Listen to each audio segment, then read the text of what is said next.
Mesdames et messieurs, chers téléspectateurs, bonjour, bienvenue dans cette session d'échange et d'enrichissement qui concerne le 14e congrès de l'Union des architectes d'Afrique. Je suis Bérénice Ilondo, architecte et pour l'occasion, hôte de cette session d'entretien. En ce moment, nous avons avec nous Madame Francine Simbi, qui est deuxième vice-présidente de l'Ordre national des architectes et qui est porteuse de la profession depuis l'exercice de son mandat et qui aujourd'hui vient échanger avec nous de l'impact, des enjeux et de l'importance du thème sur lequel s'articule le 14e congrès de l'Union des architectes d'Afrique.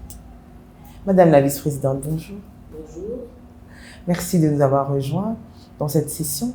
Que pouvez-vous nous dire au sujet du congrès? Ouais, le 14e congrès des architectes d'Afrique va réunir différents architectes venus des différents pays d'Afrique, qui viendront réfléchir sur la résilience des villes africaines dans les zones industrielles et dans les zones sismiques.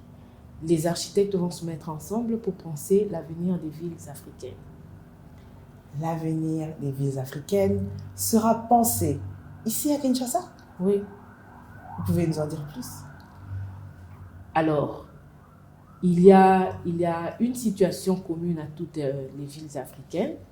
Il se fait que les villes africaines sont confrontées à une urbanisation croissante qui est due à la croissance démographique, au déplacement de la campagne vers la ville, pour la recherche du bien-être. Il y a aussi des problèmes des érosions, il y a les inondations, il y a beaucoup de problèmes qui dérangent les villes africaines, qui mettent en mal l'urbanisation africaine.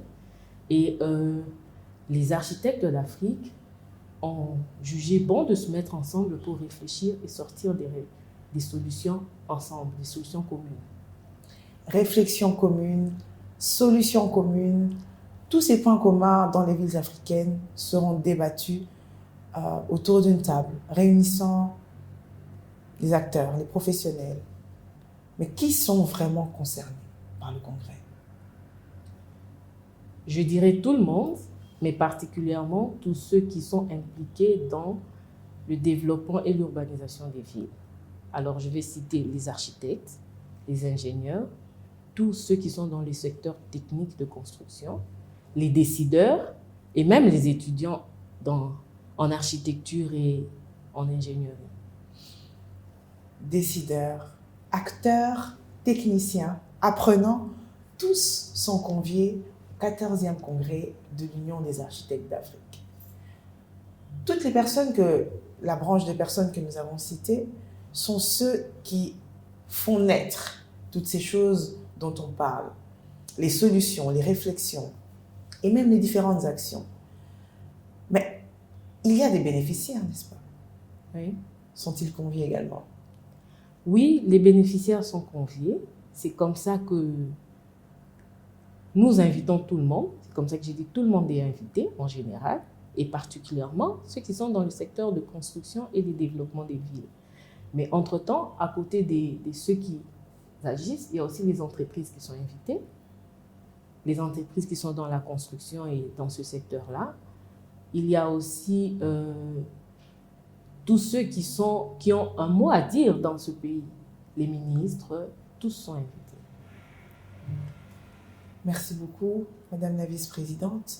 J'ai cru comprendre que le 14e congrès de l'Union des architectes d'Afrique, au-delà d'être une démarche spécifique à la ville de Kinshasa, à la République démocratique du Congo, c'était une démarche panafricaine qui concerne plusieurs villes. Est-ce que nous serons en contact avec d'autres professionnels, d'autres pays d'Afrique, ou ce sera spécifique à la RDC?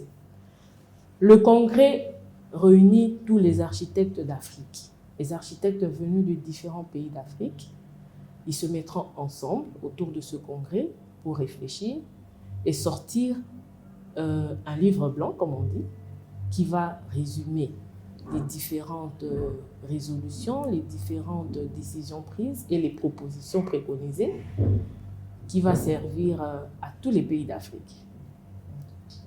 Merci beaucoup. Nous l'avons compris, l'enjeu de la résilience de toutes les villes africaines seront seront mis sur une table et de ce congrès pourrait, en tout cas nous le souhaitons, ressortir des résolutions pour améliorer le quotidien des habitants des villes et le développement de ces dernières. Madame la vice-présidente, nous étions très heureux, très honorés de votre présence et très honorés d'avoir entendu toutes ces choses qui nous confortent dans l'idée que ce congrès est d'une importance capitale. Un dernier mot? Alors, le dernier mot, je vais inviter tout le monde en général. En particulier, je vais inviter tous les architectes de venir à cette grande messe, de ne pas manquer à cet événement qui est très capital pour nous, qui va donner de la valeur à l'architecte congolais, mais aussi à tous les architectes, qui va donner de la valeur à notre profession d'architecte et qui va aider notre pays à résoudre les problèmes qui dérangent nos villes. Résoudre les problèmes qui dérangent nos villes. Voilà ce à quoi nous pouvons nous attendre en assistant au 14e congrès de l'Union des architectes d'Afrique.